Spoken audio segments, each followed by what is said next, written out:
जय हिंद। कैसे हैं? आई होप आप सब लोग बहुत अच्छे होंगे। तो देखिए, ये बिहार पुलिस का सेट हमारा दूसरा है।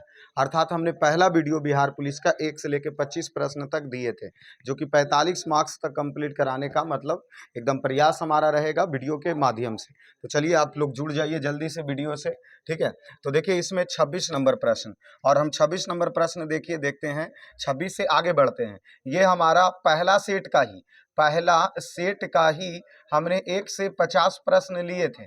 उस 1 से 50 प्रश्न में 1 से 25 प्रश्न हम है जो एक में पार्ट 1 में वीडियो में बनाकर दिए हैं, और 25 के बाद 50 तक पार्ट 2 में देंगे।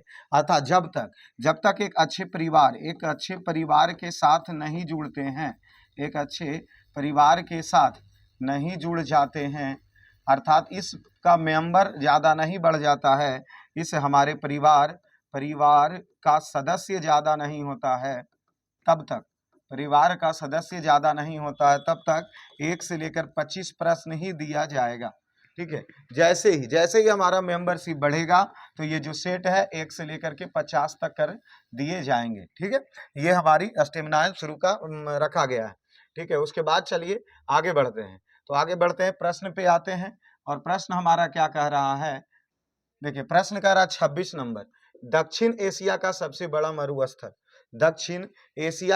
बड़ा मरुस्थल पूछा है। अटकामा मरुस्थल, कोलोरेडो मरुस्थल, कालाहारी मरुस्थल या थार मरुस्थल। देखिए, अगर एशिया की बात पूछी जाए और एशिया में भी अगर दक्षिण एशिया जोड़ दिया जाए, तो थार रेगिस्तान होंगे हमारा, ठीक है। थार मरुस्थल सही आंसर इसका होगा। चलिए आगे बढ़ते हैं 27 नंबर प्रश्न की ओर। क्या दिया है? आ जाइए सर जी। 27 नंबर प्रश्न देखिए क्या कह रहा है। प्रश्न क्या, कौन सी नदी विषुवत रेखा को 2 बार काटती है? अर्थात ये जो ग्लोब है, ये ग्लोब में बीच में खींची गई है 0 डिग्री पर विषुवत रेखा, ऊपर 23.5 डिग्री पर कर्क रेखा, और 66.5 डिग्री पर आर्कटिक रेखा, और नीचे 23.5 डिग्री पर मकर रेखा, और नीचे 66.5 डिग्री पर अंटार्कटिक रेखा। अब इसी रेखा में जो बीच में जो रेखा खींची गई है, बीच में जो रेखा खींची गई है 0 डिग्री पर, उसे ही कहा जाता है विषुवत रेखा। 0 डिग्री वाले को ही कौन रेखा कहा जाता है? विषुवत रेखा। और ये प्रश्न पूछ रही है कि कौन नदी जो विषुवत रेखा को, कौन सी नदी जो विषुवत रेखा को 2 बार काटती है? कौन सी नदी जो विषुवत रेखा को कै बार काटती है? 2 बार काटती है। तो इसका सही आंसर क्या होगा? ऑप्शन आप सब लोग देख लीजिए। ऑप्शन देख लीजिए। पहला में दिया है कांगो नदी, दूसरा में दिया है नाइजर नदी, और तीसरा में दिया है नील नदी, और चौथा में दिया है अमेजन नदी। तो इसका सही आंसर हो जाएगा कांगो नदी। कौन नदी? कांगो नदी, जो विषुवत रेखा को कितने बार काटती है? 2 बार काटती है, ठीक है। इधर वीडियो चलाया जा रहा है अपना, क्योंकि इसके मेंबरशिप देखे जा रहे हैं। अभी हमारा जब ये वीडियो हम बना रहे हैं, उस समय तक हमारे मेंबरशिप में 992 लोग जुड़ चुके हैं, ठीक है। 992 सब्सक्राइबर्स हो चुकी है पूरी वीडियो। अच्छे क्वालिटी, अच्छे परफॉर्मेंस में चल रही है, इसीलिए इधर इसको देखा जा रहा है। क्लास हम अभी लाइव लेना शुरू नहीं किए हैं। क्लास लाइव लेने में बहुत सारे संसाधन की कमी है, अभी हमारे पास ये संसाधन पूरा होते ही क्लास एकदम लाइव प्रकाशित किया जाएगा। और जिस दिन पहला क्लास लाइव अगर लिए, उस दिन कोई भी एग्जाम नजदीक में रहेगा कंपटीशन का, उसका पूरे के पूरे 12 घंटे लगातार क्लास लिया जाएगा। ये हमारा वादा है, और ये हम अपने मस्तिष्क में बैठा चुके हैं ऐसा, कि पूरे लगातार 12 घंटे क्लास लेंगे। जिस दिन हम लाइव से अगर जुड़ गए हैं, उस दिन संसाधन पूरा करने के बाद। चलिए अगले प्रश्न में आ जाते हैं। अगले प्रश्न आइए, क्या कह रहा? 28 नंबर प्रश्न देखिए क्या कह रहा। दूरदृष्टि में प्रतिबिंब कहाँ बनती है?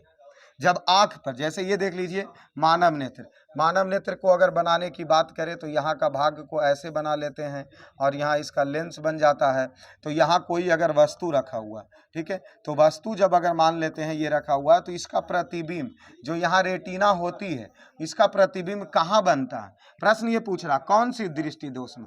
दूरदृष्टि दोष। देखिए, दूरदृष्टि दोष में होता है क्या, पहले अगर इसका निवारण करना है, तो उत्तल लेंस के बने चश्मे का प्रयोग करेंगे। ठीक है। दूसरी चीज, उत्तल लेंस बनेगा कैसे, तो जिसका बीच का भाग मोटा हो और किनारे का भाग पतला हो उसको उत्तल लेंस कहते हैं।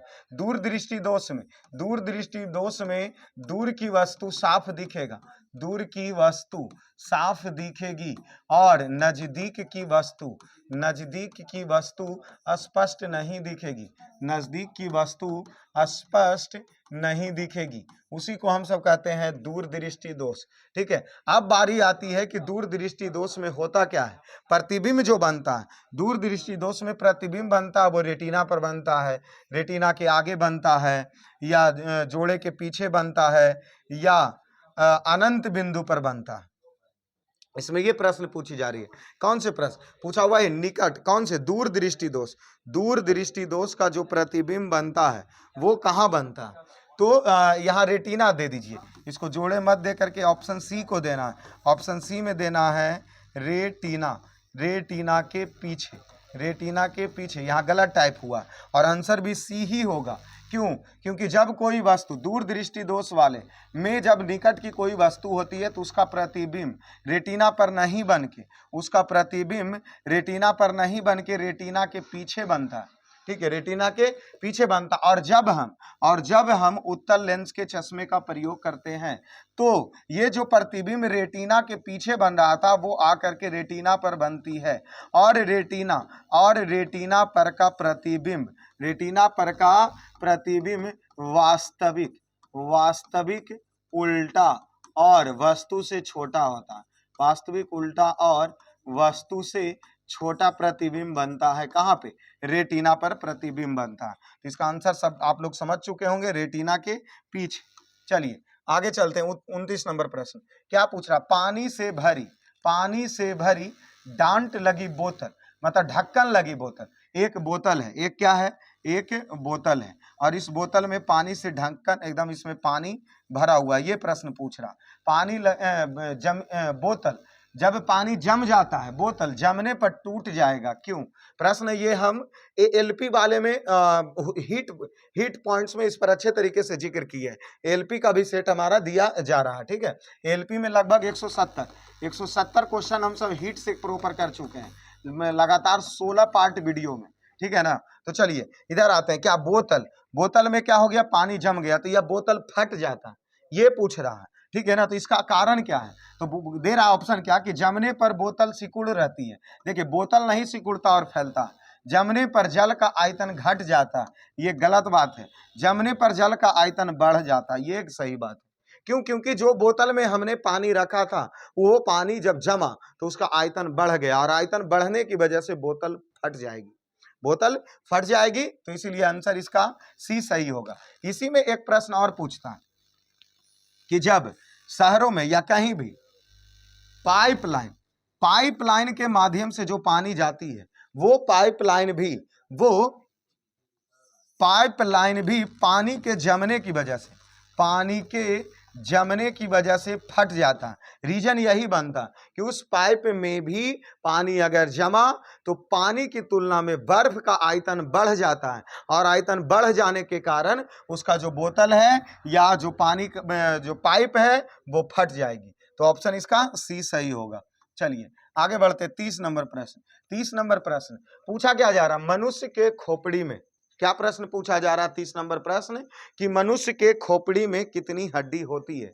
जो प्रश्न पूछा जा रहा 28, 30, 29, 34। तो देखिए मनुष्य के जो खोपड़ी है ये पूरे भाग मिला करके, मतलब चेहरा ओहरा पूरे भाग मिला करके मनुष्य के खोपड़ी में 29 हड्डी होती है। ठीक है। और अगर यही बात हमसे पूछता चेहरा कि मनुष्य के चेहरा में कितनी हड्डी होती है, तो चेहरा में 14 हड्डी होती है।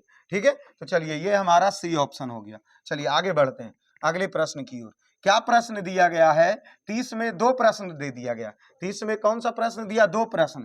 30 एक मिसफिल्ड हुआ होगा टाइपिंग वगैरह। तो 20 में ओजोन दिवस कब मनाया जाता है। विश्व ओजोन दिवस कब मनाया जाता है? 19 जून, 19 अगस्त, 16 सितंबर या 16 नवंबर? तो ऑप्शन सही होगा 16 सितंबर। ओजोन दिवस 16 सितंबर को मनाई जाती है, इसलिए आंसर इसका क्या होगा? ऑप्शन सी हमारा सही होगा, 16 सितंबर। चलिए आगे बढ़ते हैं, अगले प्रश्न की ओर आते हैं। 31 नंबर प्रश्न देखिए क्या कह रहा। बिहार के राजगीर परगना के कौन सा स्थानीय नेता ने 1857 की आंदोलन में स्वयं को राजा घोषित किया था? यहां देख लीजिए क्या कह रहा। बिहार से स्पेशल प्रश्न पूछा है, ठीक है ना, बिहार पुलिस का एग्जाम देने जा रहे हैं ना प्रश्न, क्योंकि 47 लगभग 47 से 50 मार्क्स का प्रश्न सेट बाय सेट करके जब तक एग्जाम ना हो तब तक कंप्लीट करवाए जाएंगे, एकदम जितना ज्यादा से ज्यादा प्रश्न हो। ये प्रश्न पूछा, आप ये प्रश्न में ये मत समझ लीजिएगा कि 1857 की क्रांति में 1857 की क्रांति में बिहार से कौन भाग लिए थे? बिहार से कौन भाग लिए थे? अगर ये प्रश्न पूछता तो हम वीर कुंवर सिंह देते कि 1857 में बिहार की क्रांति से भाग लेने वाला व्यक्ति वीर कुंवर सिंह था। लेकिन प्रश्न देखिए, प्रश्न का स्वरूप देखिए, प्रश्न का स्वरूप को चेंज कर दिया गया और पूछा क्या जा रहा है? पूछा ये जा रहा है ना कि बिहार के राजगीर परगना से जब 1857 की पहली सैनिक क्रांति, पहली विद्रोह हुई, उस समय अपने को राजा घोषित कर लिया था। वो कौन था व्यक्ति? तो वह व्यक्ति हैदर अली खान था। कौन थे? हैदर अली खान। ऑप्शन बी हमारा सही हो जाएगा। चलिए 32 नंबर प्रश्न आते हैं। 32 नंबर प्रश्न आते हैं, देखिए बुद्ध, महात्मा बुद्ध, गौतम बुद्ध के नाम से जानते हैं ना, बुद्ध उपदेश किससे संबंधित है? मतलब इसमें जो 4 ऑप्शन दिया है कि जो बुद्ध का उपदेश थे, गौतम बुद्ध के जो उपदेश थे वह किससे संबंधित है? वह किससे संबंधित है?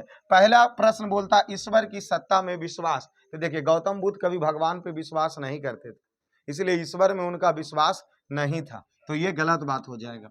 वो ब्रह्मचार्य, इन पर भी उपदेश से संबंधित ब्रह्मचार्य नहीं है। धार्मिक कर्मकांड, देखिए जब पूजा पाठ से तो एकदम वो विरुद्ध थे, तो धार्मिक के मामला में भी नहीं रहेगा। डी कह रहा आचरण की शुद्धता का पवित्रता, ये सही है। उनका मानना था कि अपने आचरण की शुद्धता को पवित्रता से उनका जो संबंध था, उपदेश से संबंध था, क्योंकि उनका कहना था कि सिर्फ आप अपने आचरण की शुद्धता को पवित्र कीजिए, जिंदगी एकदम सिस्मेटिक ढंग, बहुत अच्छे ढंग से कटेगी। तो ऑप्शन डी हमारा सही हो जाएगा। चलिए 33 नंबर प्रश्न पहुंचते हैं। किस सिख गुरु जो है वह अकबर ने सिख गुरु को अकबर जो है, कहां चला गया बात? चलिए आते हैं अगले प्रश्न में। देखिए किस सिख गुरु को अकबर ने 500 बीघा जमीन दे दिया था? अकबर ने 500 बीघा जमीन दान में दे दिया था। उस सिख गुरु का नाम हमें बताना है, ठीक है ना। सिख गुरु के संस्थापक कौन? गुरु गोविंद सिंह, यही थे ना कि 14वें थे। गुरु नानक इनके संस्थापक थे, ठीक है, और ये गुरु गोविंद सिंह इनके 14वें तीर्थकर थे। और यहाँ प्रश्न पूछा कि किस सिख गुरु को अकबर ने 500 बीघा जमीन दान दे दिया था? 500 बीघा क्या दे दिया था? जमीन को दान दे दिया था। अरे बैठ जाओ रे बाबू तुम सब, नहीं तो हमारी दिमाग डिस्ट्रीब्यूट नहीं तो होते रहता। जैसे उधर खट खुट कर रही है तो इधर हम क्वेश्चन को बार बार रिपीट कर रहे हैं। ऑनलाइन वाले लोग मतलब को लगेगा कि डिस्टर्बेंस क्लास चल रही, इसलिए अरे बैठा लो, पहले बेंच बैठाओ, अच्छे से बैठा लो और उसके बाद बैठ जाओ। बैठा अच्छे से कर लो, पहले हम ही रुक जाते हैं 30 सेकंड, नहीं तो हम इधर घूमते हैं तो दिमाग हमारा इधर से उधर हो जाता।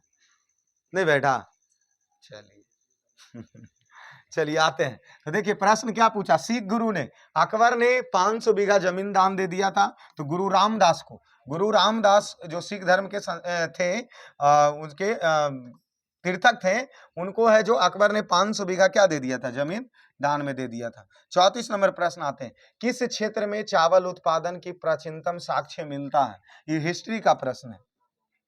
हिस्ट्री, प्राचीन इतिहास के प्रश्न पूछे गए कि जो खुदाई हुआ था ना, वो सब खुदाई की बात कि किस क्षेत्र में चावल उत्पाद के प्राचीन साक्ष्य मिलते हैं? मध्य गंगा घाटी, बेलन घाटी, कोमल घाटी या बुलंद घाटी, कौन से घाटी में मिलते हैं साक्ष्य, ये देखना। तो देखिए ना, सिंधु घाटी सभ्यता का विकास तो गंगा नदी के और सिंधु नदी के बीच में ही था ना, तो इस ऑप्शन के हिसाब से मध्य गंगा घाटी हो जाएगा। ये सब उसके आंसर से काफी दूर है, ठीक है, चलिए 35 नंबर प्रश्न आते हैं। 35 नंबर प्रश्न देखिए क्या पूछा जा रहा, बंगाल के दोहरे शासन को किस अंग्रेज शासन ने समाप्त किया।